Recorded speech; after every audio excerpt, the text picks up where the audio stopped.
ಇಲ್ಲ. ಯಾವಾಗ ಬಿಜೆಪಿ ಹಾಗೆ ಜೆಡಿಎಸ್ ಮೈತ್ರಿ ಮಾಡ್ಕೊಳ್ತು ಆಗ ಬಿಜೆಪಿ ಪಕ್ಷದ ಒಳಗಿದ್ದ ಕೆಲ ಆಕಾಂಕ್ಷಿಗಳಿಗೂ ಕೂಡ ಆತಂಕ ಪ್ರಾರಂಭವಾಗಿದೆ. ಜೆಡಿಎಸ್ ಜೊತೆ ಮೈತ್ರಿ ಇರೋದ್ರಿಂದ ಕೆಲವೊಂದು ಕ್ಷೇತ್ರಗಳನ್ನ ಜೆಡಿಎಸ್ಗೆ ಬಿಟ್ಕೊಡೋದು ನಿಶ್ಚಿತ. ಹೀಗಾಗಿ ನಮ್ಮ ಅಸ್ತಿತ್ವ ಏನು ಅನ್ನೋ ಪ್ರಶ್ನೆ. ಇದೇ ಪ್ರಶ್ನೆಯೊಂದಿಗೆ ಬಿಜೆಪಿ ಬಿಟ್ಟು ಕಾಂಗ್ರೆಸ್ ಸೇರ್ಲಿಕ್ಕೆ ಮುಂದಾದ್ರ ನಾರಾಯಣಗೌಡ್ರ ಒಂದೊಂದು ಹೆಜ್ಜೆಯ ಮಾಹಿತಿ ಕೂಡ ರಿಪಬ್ಲಿಕ್ ಕನ್ನಡದ ಬಳಿ ಇದೆ.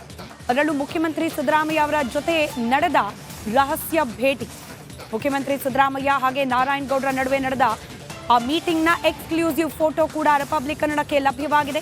ಜೆಡಿಎಸ್ ಬಿಜೆಪಿ ಮೈತ್ರಿ ವಿರುದ್ಧವೇ ನಾರಾಯಣಗೌಡರು ಅಸಮಾಧಾನಗೊಂಡಿದ್ದಾರೆ. ಬಹಿರಂಗವಾಗಿಯೇ ಜೆಡಿಎಸ್ಗೆ ಮಂಡ್ಯ ಬಿಟ್ಟುಕೊಡುವಂತೆ ಒತ್ತಡ ಕೇಳೋಕೆ ಸಿಗ್ತಾ ಇದೆ. ಮಂಡ್ಯ ಕ್ಷೇತ್ರದ ಮೇಲೆ ಜೆಡಿಎಸ್ನ ಆಗ್ರಹ ಒತ್ತಡ ದಿನದಿನಕ್ಕೂ ಕೂಡ ಹೆಚ್ಚಾಗ್ತಿದೆ. ಹೀಗಾಗಿನೇ ಕಾಂಗ್ರೆಸ್ ಸೇರುವ ಪ್ಲಾನಿಂಗ್ ನಲ್ಲಿದ್ದಾರಾ ನಾರಾಯಣಗೌಡರು ಅಂತ ಹೇಳಿ ನೋಡಿ ಗಮನಿಸ್ತಾ ಇದ್ದೀರಿ. ಇದೇ ಫೋಟೋ ನಾರಾಯಣಗೌಡರು ಮುಖ್ಯಮಂತ್ರಿಗಳ ಜೊತೆಯಲ್ಲಿ ಭೇಟಿಯಾದ ಸಂದರ್ಭದ ಫೋಟೋ. ಪಕ್ಷ ಸೇರ್ಪಡೆಯಾಗುವಂತೆ ನಾರಾಯಣಗೌಡರಿಗೆ ಮುಖ್ಯಮಂತ್ರಿಗಳು ಸಲಹೆ ಕೂಡ ನೀಡಿದ್ದಾರಂತೆ. ಈ ಸಂದರ್ಭದಲ್ಲಿ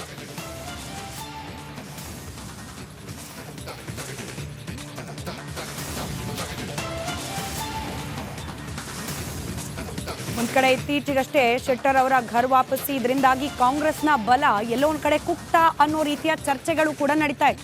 ಇದಕ್ಕೆ ಕಾಂಪನ್ಸೇಟ್ ಮಾಡುವ ಒಂದು ನಡೆ ಕಾಂಗ್ರೆಸ್ಗೂ ಕೂಡ ಬೇಕಾಗಿತ್ತು. ಹೀಗಾಗೇನೆ ನಾರಾಯಣಗೌಡರನ್ನ, ಮಾಜಿ ಸಚಿವರು ಕೂಡ ಇವರನ್ನ ಕಾಂಗ್ರೆಸ್ಗೆ ಬರಮಾಡ್ಕೊಂಡ್ರೆ ಶೆಟ್ಟರ್ ಅವರ ಘರ್ ವಾಪಸಿಯಿಂದ ಆದ ಡ್ಯಾಮೇಜ್ ಏನಿತ್ತು, ಹಿರಿಯರು ಬಿಟ್ಟು ಹೋಗ್ತಿದ್ದಾರೆ, ಕಾಂಗ್ರೆಸ್ ಪಕ್ಷವನ್ನ ಮತ್ತೆ ಬಿಜೆಪಿ ಬಲಗೊಳ್ತಿದೆ ಅನ್ನೋ ವಾದ ಏನಿತ್ತು, ಅದಕ್ಕೆ ಟಕ್ಕರ್ ಕೊಡುವ ಮೂವ್ ಇದಾಗಬಹುದು ಅನ್ನೋ ಒಂದು ಲೆಕ್ಕಾಚಾರ ಕೂಡ ಕಾಂಗ್ರೆಸ್ ಪಕ್ಷದ ಒಳಗೆ ನಡೀತಾ ಇದೆ.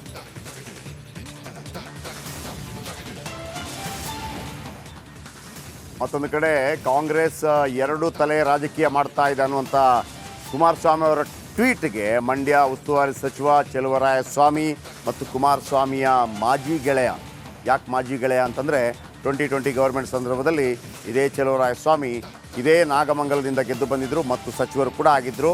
ಆ ನಂತರ ಅವರು ಬೇರೆ ಬೇರೆ ಆದರು. ಇದೀಗ BJP JDS ಮೈತ್ರಿಗೆ ಸಿಡಿದಂತಹ KC Narayanagowda Congress ಸೇರಲು ತಯಾರಿ ನಡೆಸಿರುವಂಥ BJP ನಾಯಕ ನಾರಾಯಣಗೌಡ ಸೇರ್ಪಡೆ ಬಗ್ಗೆ ಚೆಲುವರಾಯಸ್ವಾಮಿ ಪ್ರತಿಕ್ರಿಯೆಯನ್ನು ಕೊಟ್ಟಿದ್ದಾರೆ. ಮಂಡ್ಯ ಜಿಲ್ಲೆಯಲ್ಲಿ ಒಂದಷ್ಟು ಜನ ಕಾಂಗ್ರೆಸ್ ಸೇರ್ತಾರೆ, ಇನ್ನೂ 10 ದಿನದ ಒಳಗೆ ಇದರ ಬಗ್ಗೆ ಚಿತ್ರಣ ಗೊತ್ತಾಗುತ್ತೆ ಅಂತ ಹೇಳಿದ್ದಾರೆ. ಕಾಂಗ್ರೆಸ್ ಬರುವುದು ಕಂಡೀಷನ್ ಹಾಕಲ್ಲ, ನಾವು ಹಾಕಿಲ್ಲ. ನಾರಾಯಣಗೌಡರು ಯಡಿಯೂರಪ್ಪನವರು ಮುಖ್ಯಮಂತ್ರಿ ಆಗಿದ್ದಾಗ ಆಪರೇಷನ್ ಕಮಲಕ್ಕೆ ತುತ್ತಾಗಿ ಬಂದಿದ್ದರು, ಕ್ರೀಡಾ ಸಚಿವರು ಕೂಡ ಆದರು. ಆಮೇಲೆ ವಿಜೇಂದ್ರ ಅವರು ಮೊಟ್ಟ ಮೊದಲ ಬಾರಿಗೆ ಯಾವುದಾದ್ರೂ ಚುನಾವಣೆಯನ್ನು ಜಯಿಸಿದರೆ ಮಂಡ್ಯದಲ್ಲಿ KR ಪೇಟೆ.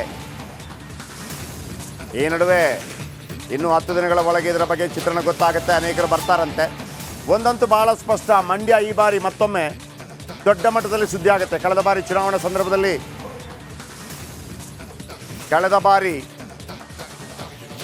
ಈಗ ಮಂಡ್ಯವನ್ನು JDSಗೆ ಕೊಟ್ಟಾಗಿದೆ ಅನ್ನುವಂಥ ಮಾತುಗಳು ಭಾಳ ಖಚಿತವಾಗಿದೆ. 4 ಕ್ಷೇತ್ರಗಳನ್ನು JDSಗೆ ಕೊಡಲಾಗಿದೆ.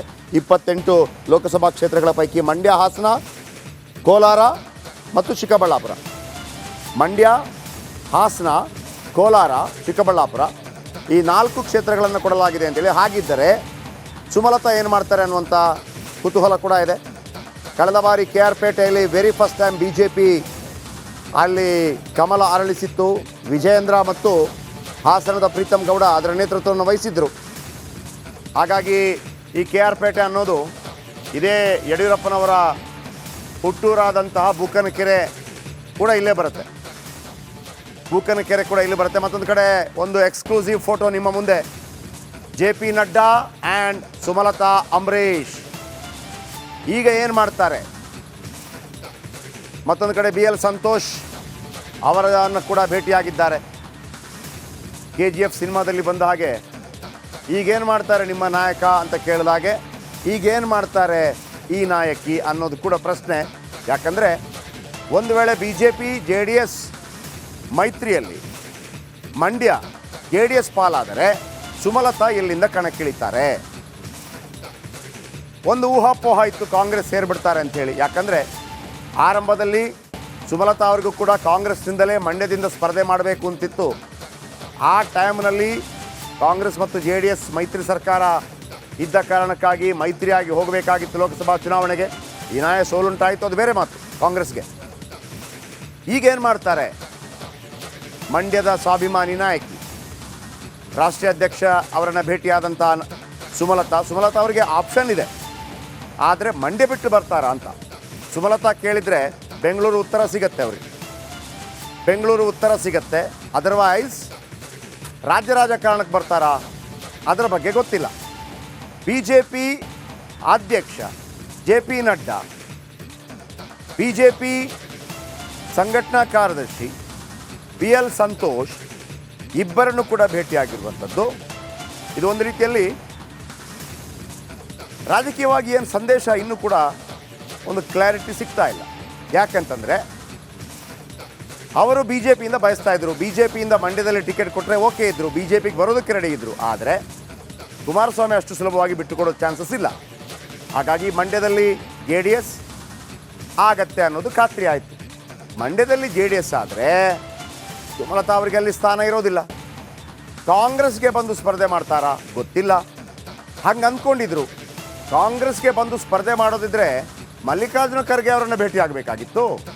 ಆದರೆ ಇಲ್ಲಿ ಭೇಟಿಯಾಗಿರೋದು BJP ರಾಷ್ಟ್ರೀಯ ಅಧ್ಯಕ್ಷ JP ನಡ್ಡಾ ಮತ್ತು BJP ಸಂಘಟನಾ ಕಾರ್ಯದರ್ಶಿ, ರಾಷ್ಟ್ರೀಯ ಸಂಘಟನಾ ಕಾರ್ಯದರ್ಶಿ ಆ್ಯಂಡ್ ನಂಬರ್ 3 ನಿಮ್ಗೆ ಗೊತ್ತಿರಲಿ ವೀಕ್ಷಕರೇ, BL ಸಂತೋಷ್ BJP ಪಾಳೆಯದ ಹೈಕಮಾಂಡ್ನಲ್ಲಿ ನಂಬರ್ 3 ಸ್ಥಾನ. ನಂಬರ್ 1 ಪ್ರಧಾನಮಂತ್ರಿ Narendra Modi, number 2 Amit Shah, number 3 BL Santosh. ಈಗ ಬರ್ತಿರುವಂತಹ ಮತ್ತೊಂದು ಬ್ರೇಕಿಂಗ್ ನ್ಯೂಸ್. ಕುರುಕ್ಷೇತ್ರ 2024 ಮಂಡ್ಯ ಟಿಕೆಟ್ಗೆ ಸುಮಲತಾ ಅಂಬರೀಶ್ ಲಾಬಿ ಮಾಡ್ತಾ ಇದ್ದಾರೆ ಅನ್ನುವಂಥ ಮಾಹಿತಿ. ಅಂದರೆ BJPಗೆ ಉಳಿಸ್ಕೊಳ್ಳಿ, ಕೊಡಬೇಡಿ JDSಗೆ ಅಂತ ಆ ರೀತಿಯ ಮಾಹಿತಿಗಳು ಬರ್ತಾ ಇದೆ. ಆದರೆ ಸಾಧ್ಯನಾ? ಮಂಡ್ಯ ಟಿಕೆಟ್ಗೆ ಸುಮಲತಾ ಅಂಬರೀಶ್ ಲಾಬಿ ಮಾಡ್ತಾ ಇದ್ದಾರೆ, ನಾನು ಬೇಕಿದ್ರೆ BJPಗೆ ಬರ್ತೇನೆ ಅನ್ನುವಂಥ ಮಾತು ಕೂಡ ನಿಮಗೆ ನೆನಪಿರಲಿ. 2019ರಲ್ಲಿ ಅವರು ಮಂಡ್ಯದಿಂದ ಗೆದ್ದಾಗ ಅವರು ಸ್ವಾಭಿಮಾನಿಯಾಗಿ ಪಕ್ಷೇತರರಾಗಿ ಗೆದ್ದಿದ್ದರು. ಆದರೆ ಅವರು ನೇರವಾಗಿ ಮಲ್ಲೇಶ್ವರಂನಲ್ಲಿರುವ BJP ಕಚೇರಿಗೆ ಹೋಗಿದ್ದರು, ಧನ್ಯವಾದ ತಿಳಿಸಿದರು.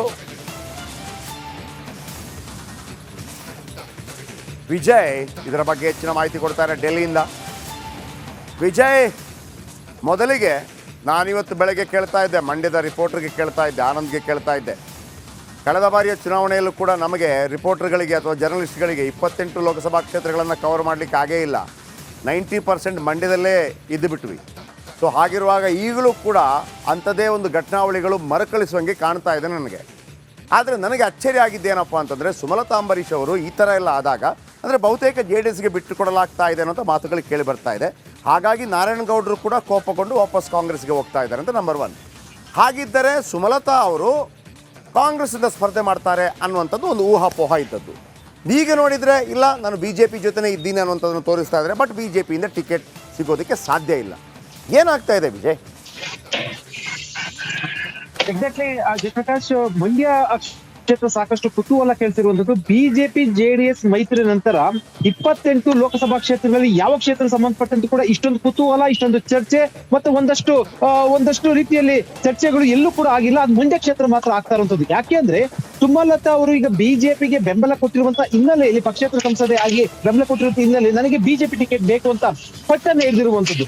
ಈಗಾಗಲೇ ಕೂಡ BJP JDS ಮೈತ್ರಿ ಇಂದ JDSಗೆ ಬಹುತೇಕ ಟಿಕೆಟ್ ಬರುವಂತದ್ದು ಮತ್ತು ಮಂಡ್ಯದ ಕೂಡ JDS ಬಿಟ್ಟುಕೊಡುವಂತದ್ದು ಬಹುತೇಕ ನಿರ್ಧಾರ ಆಗಿರುವಂತದ್ದು. ಎರಡು ಪಕ್ಷದ ನಾಯಕರು ಮಾತಾಡ್ತಾ ಇರುವಂತದ್ದು. ಆದ್ರೆ ಸುಮಲತಾ ನನಗೆ ಟಿಕೆಟ್ ಬೇಕು ಅಂತ ಪಟ್ಟನ್ನು ಹಿಡಿದಿರುವಂತದ್ದು. ಈ ಮೂಲಕ ಹೈಕಮಾಂಡ್ ನಾಯಕರು, ಅದರಲ್ಲಿ ಏನು JP ನಡ್ಡಾ ಮತ್ತು ಸಂತೋಷ್ ಭೇಟಿ ಆಗಿರುವಂತದ್ದು. ಅಂದ್ರೆ JP ನಡ್ಡಾ ಸಂತೋಷ್, ಅದರಲ್ಲೂ JP ನಡ್ಡಾ ಅವರು ತೀರ್ಮಾನ ಮಾಡುವಂತಹ ಸಾಧ್ಯತೆ ಇಲ್ಲ. ಏನಿದ್ರು ಕೂಡ ಅಮಿತ್ ಶಾ, ಮೋದಿ ಅಥವಾ ಸಂತೋಷ್ ಕೈಲಿ ಸಾಧ್ಯ ಆಗಬಹುದು ಏನೋ ಒಂದ್ ವೇಳೆ ಟಿಕೆಟ್ ಸಂಬಂಧಪಟ್ಟಂತೆ. ಆದ್ರೆ ಈಗಿನ ಸಂದರ್ಭದಲ್ಲಿ JDSಗೆ ಬಿಟ್ಟು ಸುಮಲತಾ ಕೊಡ್ತಾರೆ ಅನ್ನೋ ಒಂದು ಸಾಧ್ಯತೆ ಕೂಡ ತೀರಾ ಕಡಿಮೆ ಇರುವಂತದ್ದು. ನಮಗೆ ಬಂದ ಮೂಲಗಳ ಮಾಹಿತಿ ಪ್ರಕಾರ ಸುಮಲತಾ ಪಟ್ಟನ್ನು ಹಿಡಿದಿರುವಂತದ್ದು.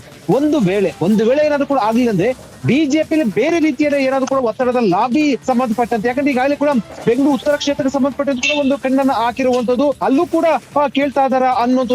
ಒಂದ್ ವೇಳೆ ಸದಾನಂದ ಗೌಡ ಟಿಕೆಟ್ ಕೊಡಲಿಲ್ಲ ಅಂತಂದ್ರೆ ಅಂದ್ರೆ ಒಟ್ಟಾರೆಯಾಗಿ ಲಾಬಿಯನ್ನ ಮುಂದುವರಿಸಿರುವಂತದ್ದು. ಮತ್ತೆ ಆಗ್ಲೇ ಹೇಳಿದಂತ ರೀತಿಯಲ್ಲಿ ಕಾಂಗ್ರೆಸ್ ನಲ್ಲಿ ಕೂಡ ಪ್ರಯತ್ನ ಪಡಲಾಗಿತ್ತು. ಆದ್ರೆ ಕಾಂಗ್ರೆಸ್ ಟಿಕೆಟ್ಗೆ ಕಾಂಗ್ರೆಸ್ ಹೈಕಮಾಂಡ್ ನಾಯಕರು ಭೇಟಿ ಆಗ್ಬೇಕು. ಈ ಬಿಜೆಪಿಯಿಂದ ಬರುವಂತಹ ಸಂದೇಶವನ್ನು ನೋಡ್ಕೊಂಡು ಸುಮಲತಾ ಅವರು ಮುಂದಿನ ತೀರ್ಮಾನ ತೆಗೆದುಕೊಳ್ಳುವಂಥದ್ದು. ಈಗಾಗಲೇ ಕೂಡ ನಿಲ್ತೀನಿ ಅಂತ ಹೇಳಿರುವಂತಹ ಹಿನ್ನೆಲೆಯಲ್ಲಿ ಪಕ್ಷೇತರಾಗಿ ನಿಲ್ಲುವಂತಹ ಸಾಧ್ಯತೆ ಇರುವಂತದ್ದು ಅಥವಾ ಕಾಂಗ್ರೆಸ್ ಅಭ್ಯರ್ಥಿ ಒಂದ್ ವೇಳೆ ಆ ರೀತಿ ತೀರ್ಮಾನ ತೆಗೆದುಕೊಂಡ್ರೆ ಹೌದು ನಾನು ಬಿಜೆಪಿಗೆ ಹೋಗಿ ಟಿಕೆಟ್ ಲಾಬಿ ಮಾಡಿದ್ದೆ ಅಥವಾ ಮನವಿ ಮಾಡಿದ್ದೆ ಕೊಡ್ಲಿಲ್ಲ ಅನ್ನೋ ಒಂದು ರೀತಿಯಲ್ಲಿ ಕೂಡ ಒಂದು ಸಂದೇಶ ರವಾನೆ ಮಾಡುವಂತದ್ದು. ನೋಡ್ಬೇಕು ಇದು ಇಲ್ಲಿಗೆ ನಿಲ್ಲೋದಿಲ್ಲ. ಇನ್ನೂ ಒಂದು ಲೋಕಸಭಾ ಚುನಾವಣೆ ಇನ್ನೊಂದು ಅದೇ ಟಿಕೆಟ್ ಅನೌನ್ಸ್ ಆಗೋರು ಕೂಡ ಈ ಅಗ್ಗ ಜಗ್ಗಾಟ ಮತ್ತು ಲಾಬಿಗಳು ನಡೀತಾ ಇರುವಂತದ್ದು. ಅದು ಸುಮಲತಾಗೆ ಬಿಜೆಪಿ ಮಣೆ ಹಾಕುತ್ತಾ ಅನ್ನೋದು ನೋಡೋದು ಸಾಧ್ಯತೆ ತೀರಾ ಕಡಿಮೆ ಇರುವಂತದ್ದು. ಆದ್ರೆ ಒಂದಷ್ಟು ಕುತೂಹಲಕಾರಿ ಒಂದಷ್ಟು ಚರ್ಚೆಯ ವಿಚಾರ ಆಗುವಂತದ್ದು ಮಂಡ್ಯದ ಲೋಕಸಭಾ ಕ್ಷೇತ್ರಕ್ಕೆ ಸಂಬಂಧಪಟ್ಟಂತೆ. ಜಯಪ್ರಕಾಶ್ ಮೇಲೆ ಮಾಹಿತಿಗಾಗಿ ಮತ್ತೊಂದು ಕಡೆ ಆನಂದ್ ನಮ್ಮೊಂದಿಗಿದ್ದಾರೆ. ಆನಂದ್, ನಾನು ಬೆಳಗ್ಗೆನೇ ಹೇಳಿದೆ ನಿಮಗೆ, ಈ ಬಾರಿ ಕೂಡ ನೀವು ಮಂಡ್ಯದಿಂದ ಹೊರಗೆ ಹೋಗೋದಕ್ಕೆ ನಮ್ಮನ್ನು ಬಿಡ್ತಾ ಇಲ್ಲ ಅಂತೇಳಿ. ಒಂದು ಕಡೆ ನಿಖಿಲ್ ಕುಮಾರಸ್ವಾಮಿ ಆಯಿತು, ನಾರಾಯಣ್ ಗೌಡ್ರ ಆಯಿತು, ಇದೀಗ ಸುಮಲತಾ ಅಂಬರೀಶ್. ನಾವೇನೋ ಕಾಂಗ್ರೆಸ್ಸಿಂದ ಸ್ಪರ್ಧೆ ಮಾಡ್ತಾರೆ ಅಂತ ಅಂದ್ಕೊಂಡ್ರೆ ಈಗ ನೋಡಿದರೆ ಅವರು JP ನಡ್ಡಾ ಅವರನ್ನು ಭೇಟಿಯಾಗಿದ್ದಾರೆ. ಏನಾಗ್ತಾ ಇದೆ ಆನಂದ್ ಮಂಡ್ಯದಲ್ಲಿ?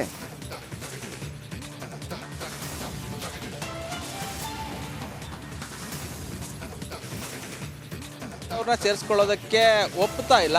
ಸಿದ್ದರಾಮಯ್ಯ ಆ್ಯಂಡ್ ಟೀಮ್ ಅವರು ಒಂದು ಸ್ವಲ್ಪ ಅವ್ರ ಕಡೆ ಒಲವು ತೋರಿಸಿದ್ರು ಕೂಡ ಮಂಡ್ಯದ ಸ್ಥಳೀಯ ನಾಯಕರುಗಳು ಹಾಗೂ ಶಾಸಕರಿಗೂ ಒಪ್ತಾ ಇಲ್ಲ. ಯಾಕೆಂದರೆ 5 ವರ್ಷದಿಂದ ಕೆಲವ್ರನ್ನ ವಿಶ್ವಾಸಕ್ಕೆ ತೆಗೆದುಕೊಳ್ಳೋದ್ರಲ್ಲಿ ಸುಮಲತಾ ಅವರು ವಿಫಲರಾದರು. ಜೊತೆಗೆ ಸುಮಲತಾ ಅವ್ರಿಗೇನಾದರೂ ಇಲ್ಲಿ ಟಿಕೆಟ್ ಏನಾರು ಕೊಡ್ತು ಅಂದರೆ ಉಳಿಕೆ ನಾಯಕರುಗಳು ಸೈಡ್ ಲೈನ್ ಆಗ್ತಾರೆ, ಅಂದರೆ ಮೇನ್ ಸ್ಟ್ರೀಮ್ಗೆ ಸುಮಲತಾ ಅವರು ಬರ್ತಾರೆ ಅನ್ನೋದು ಇಲ್ಲಿ ಚರ್ಚೆ. ಯಾಕೆಂದರೆ ರಾಜ್ಯ ನಾಯಕಿಯಾಗಿ ಸುಮಲತಾ ಅವರು ಹೊರ ಹೋಗ್ತಾರೆ. ಹಾಗಾಗಿ ಸುಮಲತಾ ಅವ್ರನ್ನ ಮಂಡ್ಯ ಕ್ಷೇತ್ರದಿಂದ ಕಣಕ್ಕಿಳಿಸೋದೇ ಬೇಡ ಅನ್ನೋ ಒಂದು ಮನಸ್ಥಿತಿಗೆ ಮಂಡ್ಯ ಜಿಲ್ಲೆಯ ನಾಯಕರು ಬಂದಿದ್ದಾರೆ. ಹೀಗಾಗಿ ಮಂಡ್ಯದ ಅಭ್ಯರ್ಥಿಯನ್ನೇ, ಅದರಲ್ಲೂ ಕೂಡ ಸ್ಥಳೀಯ ಅಭ್ಯರ್ಥಿಯನ್ನೇ ಹುಡುಕಬೇಕು ಅನ್ನೋ ಕಾರಣಕ್ಕಾಗಿ ಬಹುತೇಕ ಉದ್ಯಮಿ ಸ್ಟಾರ್ ಚಂದ್ರು ಅವ್ರನ್ನ ಈಗಾಗಲೇ ಅಭ್ಯರ್ಥಿ ಮಾಡೋದಕ್ಕೆ ಕಾಂಗ್ರೆಸ್ ಮುಂದಾಗಿರುವಂಥದ್ದು. ಒಂದು ವೇಳೆ HD ಕುಮಾರಸ್ವಾಮಿ ಅವರು ಅಥವಾ ನಿಖಿಲ್ ಕುಮಾರಸ್ವಾಮಿ ಅವರು ಏನಾದರೂ ಕಣಕ್ಕಿಳಿದ್ರೆ ಅವ್ರ ವಿರುದ್ಧ ಸ್ವಾಭಿಮಾನದ ಹೆಸರನ್ನ ಇಟ್ಟುಕೊಂಡು ಅವರು ನಮ್ಮ ಮಂಡ್ಯ ಜಿಲ್ಲೆಯವ್ರನ್ನ ನಾವು ಕಣಕ್ಕಿಳಿಸ್ತೀವಿ, ನಾವು ಪಕ್ಕ ನಾಟಿ ಬ್ರೀಡನ್ನು ಕಣಕ್ಕಿಳಿಸ್ತೀವಿ ಅನ್ನೋ ಮಾತುಗಳನ್ನು ಈಗಾಗಲೇ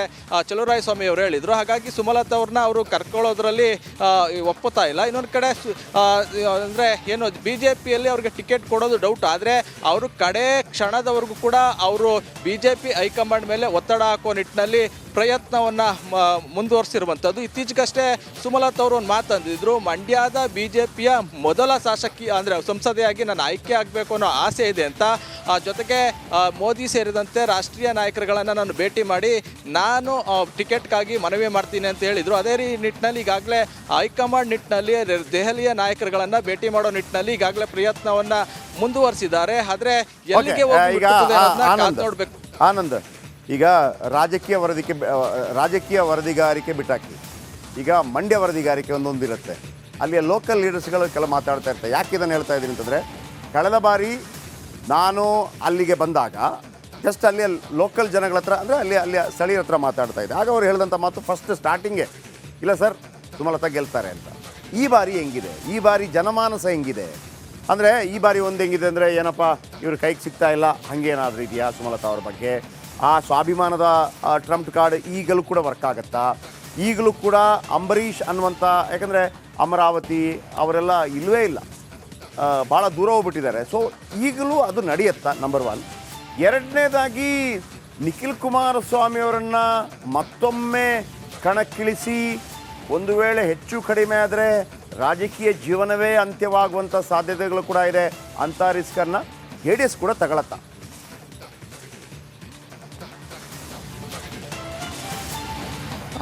ಜಯಪ್ರಕಾಶ್ ಶೆಟ್ಟಿ, ಸುಮಲತಾ ಅವ್ರಿಗೆ ಕಳೆದ ಬಾರಿಗೆ ಹೋಲಿಸಿದ್ರೆ ಈ ಬಾರಿ ಆ ಥರದ್ದು ವಾತಾವರಣ ಇಲ್ಲ. ಯಾಕೆಂದರೆ ಹೋದ ಸಾರಿ ಯಾರೇ ಬಂದು ನೋಡಿದ್ರು ಕೂಡ ಇಲ್ಲಿ ವಾತಾವರಣ, ಜೊತೆಗೆ ಜನಗಳ ಮಾತು ಕೇಳಿದ್ರೆ ಸ್ವಾಭಿಮಾನದ ಕಿಚ್ಚು ಹೆಚ್ಚಾಗಿತ್ತು. ಜೊತೆಗೆ ಅಂಬರೀಷ್ ಅವರು ಆಗ್ತಾನೆ ನಿಧನ ಆಗಿದ್ರು, ಅವ್ರದ್ದು ಸಾವಿನ ಅನುಕಂಪ ಇತ್ತು. ಜೊತೆಗೆ ಸುಮಲತಾ ಅವರು ಹೊಸ ಮುಖ, ಆಮೇಲೆ ಏನು JDSನಿಂದ ಹೊರಗಡೆಯಿಂದ ಕರ್ಕೊಂಬಂದು ನಿಲ್ಲಿಸಿದ್ದಾರೆ, ನಮ್ಮ ಸ್ವಾಭಿಮಾನ ನಮಗೆ ಹೆಚ್ಚು ಅನ್ನೋ ಆ್ಯಂಗಲ್ನಲ್ಲಿ ಜನ ಚರ್ಚೆ ಮಾಡ್ತಾಯಿದ್ರು.